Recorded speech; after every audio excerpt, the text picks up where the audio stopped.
Well, it was a similar pattern that emerged in Norfolk too, with the colour of the county's political map changing significantly. The smattering of Labour red disappeared completely, leaving it Tory blue with a dash of Lib Dem yellow in North Norfolk and Norwich South. Here's Kate Prout. Norwich South saw one of the biggest names in the country fall as Charles Clarke lost out to Liberal Democrat Simon Wright. But perhaps the biggest surprise of the night, the Greens trailing in fourth, in a seat they had high hopes of winning.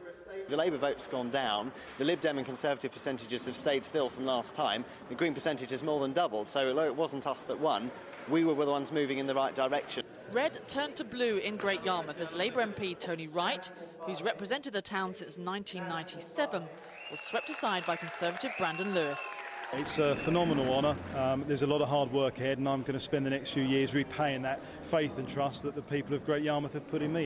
Because of boundary changes, Norwich North is a notional Conservative gain from Labour, with Chloe Smith elected following on from her by-election success last year. It's been quite a whirlwind last year for me, obviously winning in the by-election last year, and now to have a fresh mandate and what I feel is an acknowledgement of the hard work I put in, I'm absolutely delighted. The new Broadland seat was taken by Conservative Keith Simpson, with the Liberal Democrats second and Labour trailing in third. No change in North Norfolk, where Norman Lamb held his seat for the Lib Dems, with an 11,500 majority. In South Norfolk, the traditional Conservative seat was comfortably held by Richard Bacon.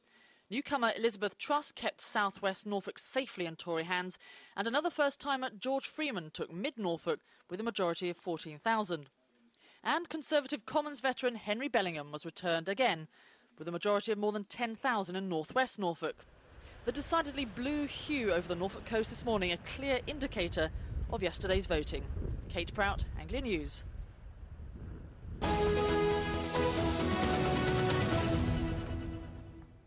Right, some other non-election news now, and a landlord's been sent to prison for 30 months after a teenager suffered horrendous burns in a fire in a Norwich bedsit.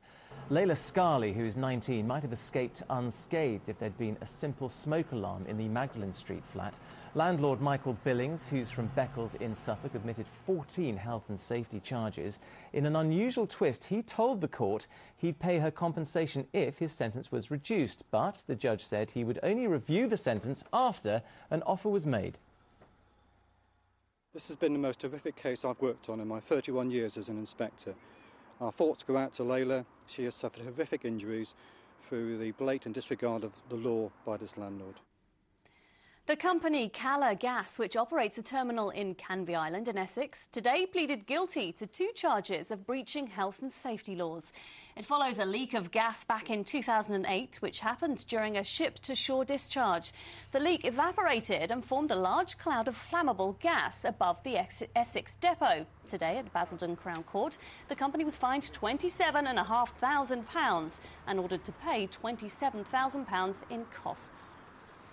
Now, it's been announced that Prince Harry will be based in Suffolk for the next stage of his army helicopter training. The Prince has successfully completed his pilot's course and will now move to the Watersham Air Base near Stowmarket to train on the Army's Apache attack helicopter. It means the Prince may fulfil his ambition to be sent back to Afghanistan for a second tour of duty there.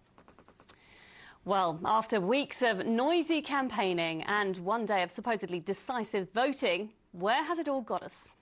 The answer is the first hung parliament in a generation. Tonight, it's still not clear who will form the next government. The party leaders have got a tense weekend of behind-the-scenes negotiations ahead of them now.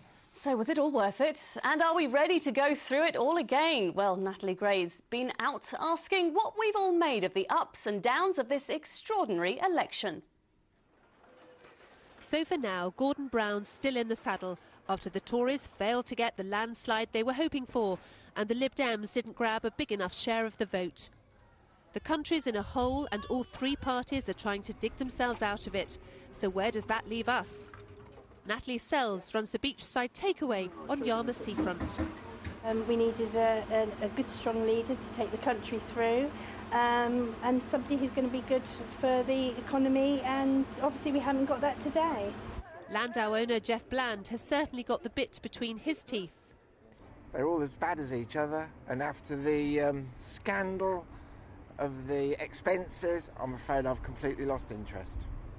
So everything's a bit up in the air, and it's left people in Beccles in Suffolk wondering how things will sort themselves out. I would have preferred, I suppose, a Conservative win. It'd have made things a bit more straightforward, especially with the pound apparently plummeting. If only everything was clean-cut, says barber John Warman. It seems to be a bit up in the air, really, doesn't it? No winners, no losers. Nobody seems to know what's happening. In Great Shelford near Cambridge, they're worried about a hung parliament. I don't understand it, to be quite honest with you, so not quite sure what to make of it and what to expect. This bike shop owner is trying to get a handle on it. Probably a little surprised at the poor performance of the Lib Dems, where I thought they would do quite well. But I think it came pretty close to what the exit polls were saying. Now, what we really need in this situation is a crystal ball or a fortune teller. Unfortunately for us, she's elected to close today. It's been an election of many surprises, so many twists and turns, and it's still not clear who'll end up in the driving seat. Natalie Gray, Anglia News, Great Yarmouth. The thoughts from the seaside there. Well, that's very nearly it from us on the day that this region elected 13 new Conservative MPs. That's 62 in total. Labour was reduced in the east to just 2, while the Lib Dems gained 1 seat, making 4 in total. Nationally, that meant a hung parliament. And the last word goes to our political correspondent, Matthew Hudson. Matt, a lot still to be decided then, but where does this result leave politics in the east? Well, let's end on a positive note. We've got a whole lot of brand new MPs and perhaps some rising stars for the future. In 1979, who would have thought that John Major would go on to become Prime Minister?